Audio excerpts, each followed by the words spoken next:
Everybody wants an effective team, and nobody wants to spend their dollars on people who are ineffective, who are wasting time or taking the long road to get things done. So, how do you know if your team effective? If you aren't involved in all the little things that they're doing. There are a few signs and characteristics that you can look for, which will tell you if your team is certainly heading in the right direction to being as effective as they can be. And that's what I'm going to share with you today. So let's dive right in to the 4 characteristics of an effective team.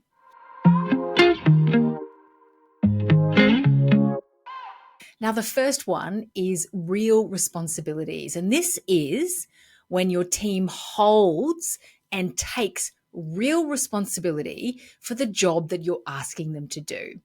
This means that they think about the bigger picture. They think about what they need to do within it. They action what's asked of them, but they also action and see the things that haven't been specified.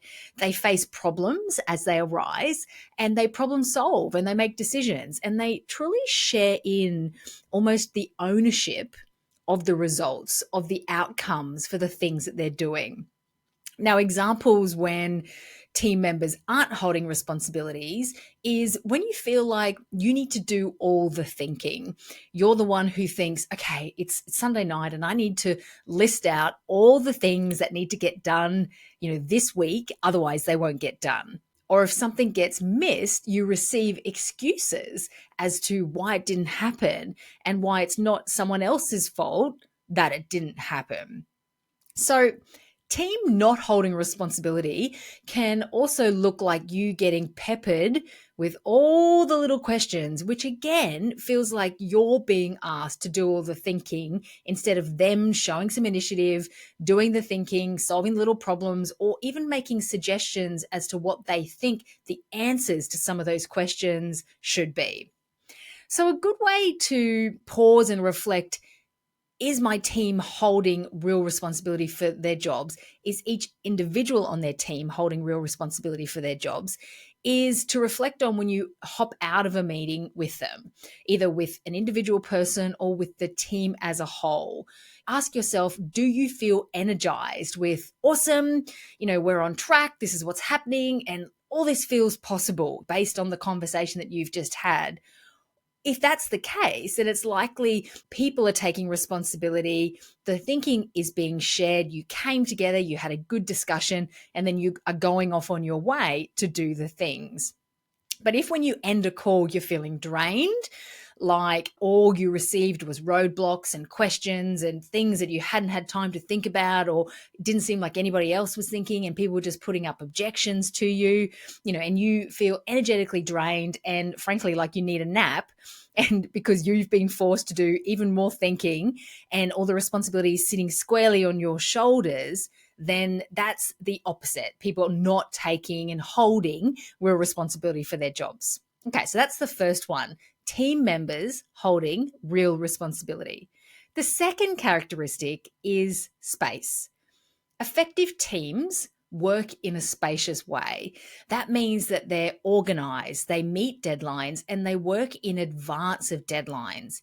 It's not chaotic and reactive. It's not all about squeezing in and doing the bare minimum of what we can get done in what feels like never enough time. People aren't running out of time to get things done. They're working at the right pace needed, to get the projects done, but also with the space to think. So the third sign is equal contribution. Now, this is when everyone has an important role in the scheme of things, from the cleaner in the Pilates studio, for example, whose role is critical to making sure that, clients don't feel dirt underneath their feet, right through to the marketing manager in that Pilates business who ensures that there's actually potential clients even knowing that a Pilates class is on so that they want to walk in the door, buy the Pilates class and do the class. Everybody's role is valued. Everybody's role is important and everyone is contributing and the team value each other. Now, this one does link closely to the first one, which is real responsibility, because if we think of it as cogs in a wheel, If all the cogs in a wheel were different sizes, then when the wheel went around, it'd be a pretty bumpy ride, right? It'd be a pretty bumpy experience.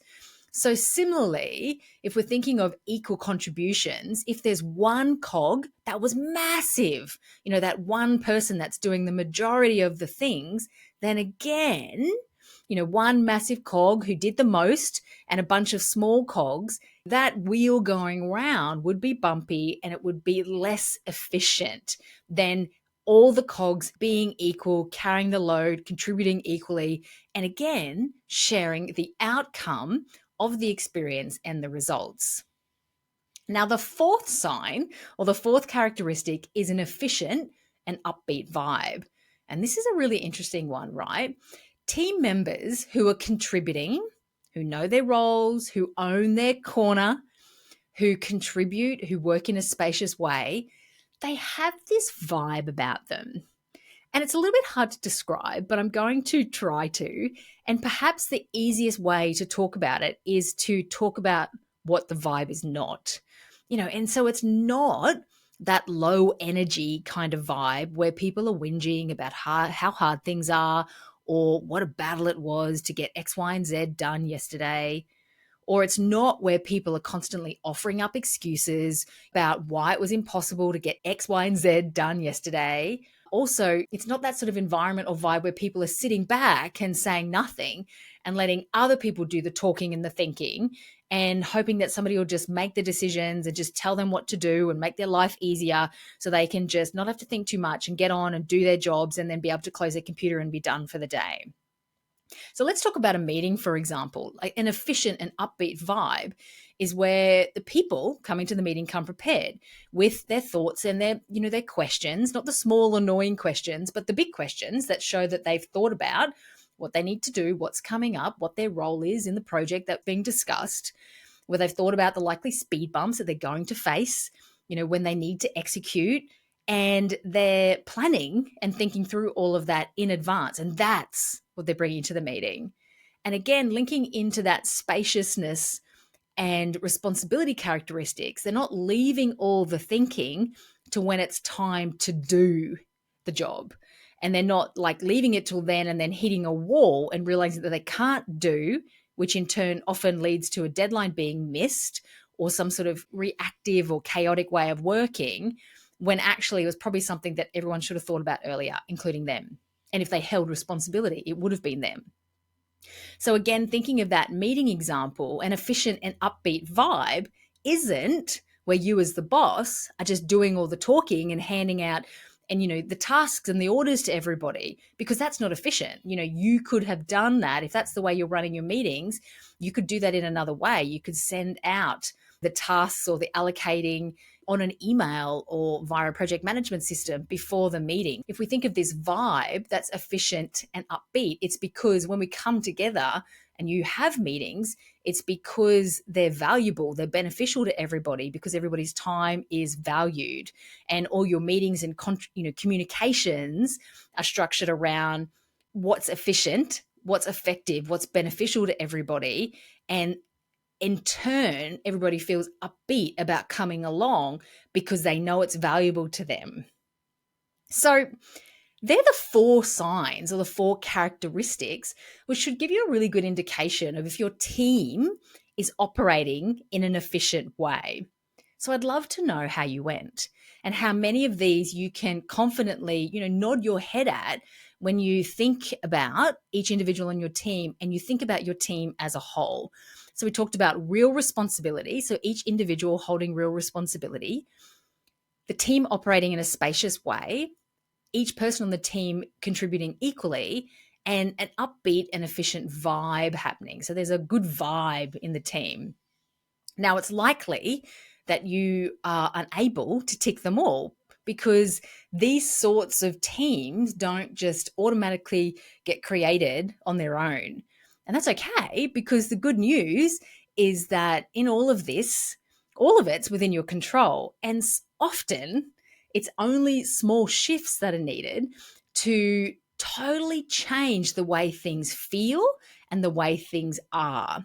Sometimes you will need to make big changes, and often those are biggish changes to the way that you are operating as the leader of the team, because sometimes you need to change what you're doing and how you're showing up to get the real results that you desire and the way you want the team to show up. But I really want you to hear that the power to take your team from wherever it is now. So if you're unable to confidently go, yep, yep, yep, my team is showing all four of those characteristics of being as efficient as they can be.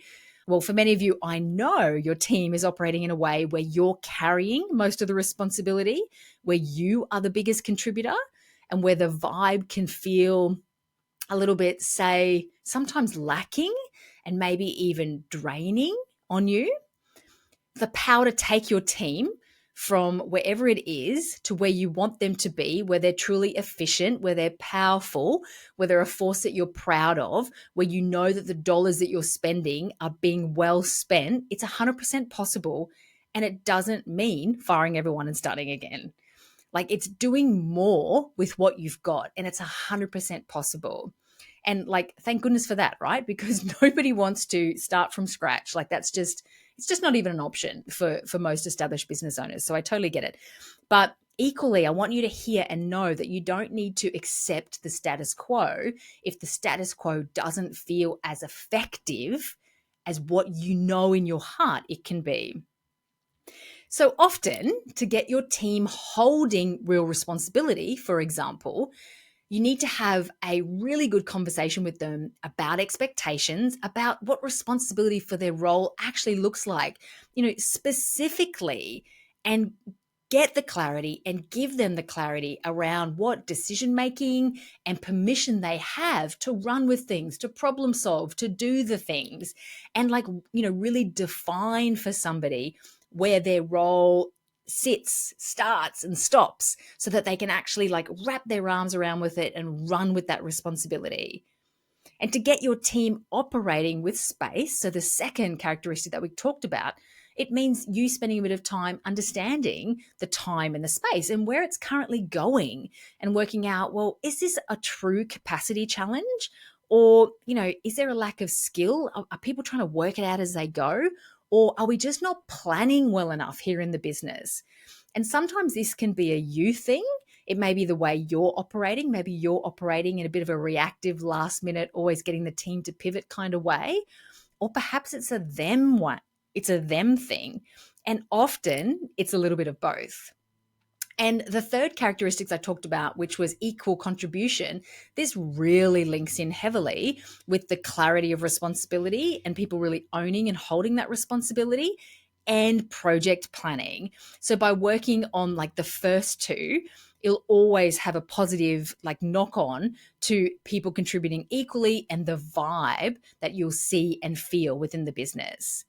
And what's also beneficial about this is that working on your team and making them more efficient, more effective, more cohesive, it can only make things better for you and for them.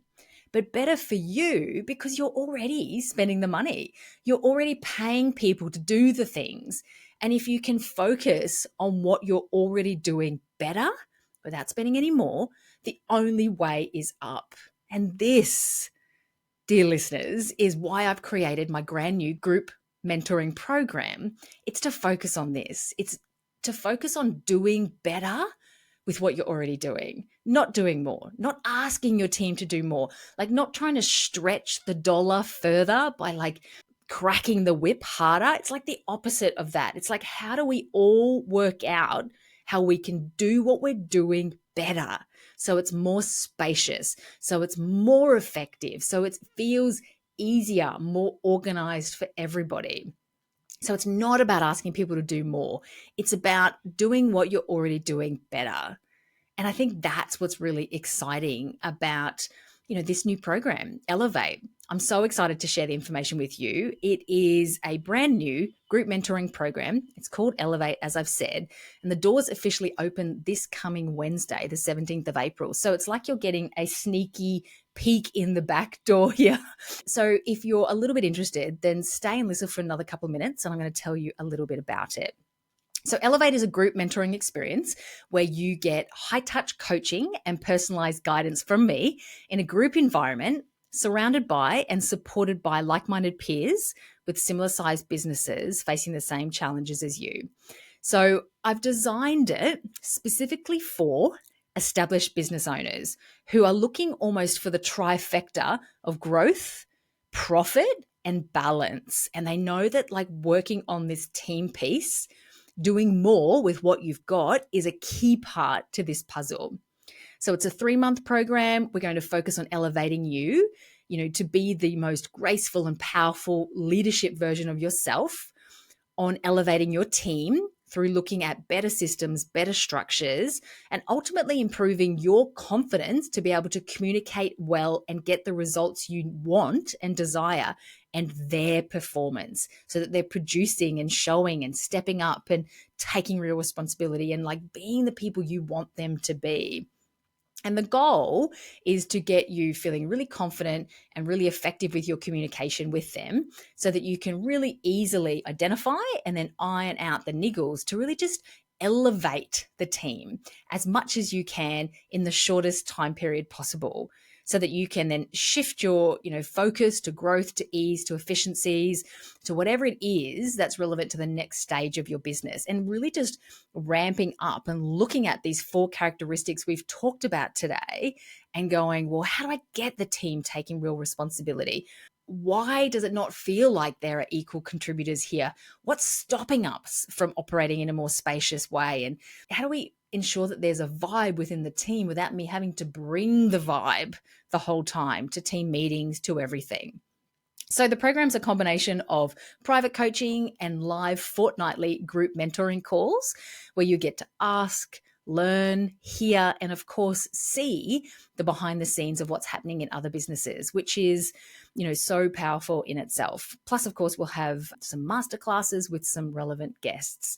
And I'm so incredibly excited offering this brand new opportunity in a group format. And I know that the group's going to be one of those groups that gives you energy as opposed to, drains anything from you, because one of the things that a lot of my clients talk to me about is the fact that managing people can feel like having more children and managing more things, and it can be more weight to be bearing. And sometimes when we come into a group coaching environment, those environments can feel like that as well. So this is not going to be one of those. And it's going to be small, so a maximum of 10 people. So I'm super excited. If you're interested in learning more about Elevate, check out the links in the show notes below, or hit me up in the DMs or send me an email and just mention Elevate and we'll send you all the information. But I really hope that today's episode has given you some food for thought in relation to, doing a quick little reflection and assessment of your team as to, are they being as efficient as they can be? Is my dollars that I'm spending on them, my hard-earned dollars that are going out the door being spent on your team, are they being put to the best use possible? And by reflecting on these 4 characteristics or signs that I've talked about: real responsibility, equal contributors, space, and a vibe, an upbeat and efficient vibe, is that what I'm seeing? And if not, why not? And some ideas as to what you can look for. And of course, an offer to come and learn more about the program if you would maybe like to work on this for the next 3 months with me and some other amazing humans. So that's it for today. I hope that's been a helpful episode. If you've got any questions about Elevate, if you want to see and hear more information, just reach out to me. And yeah, have a beautiful week. I'll be back here next week.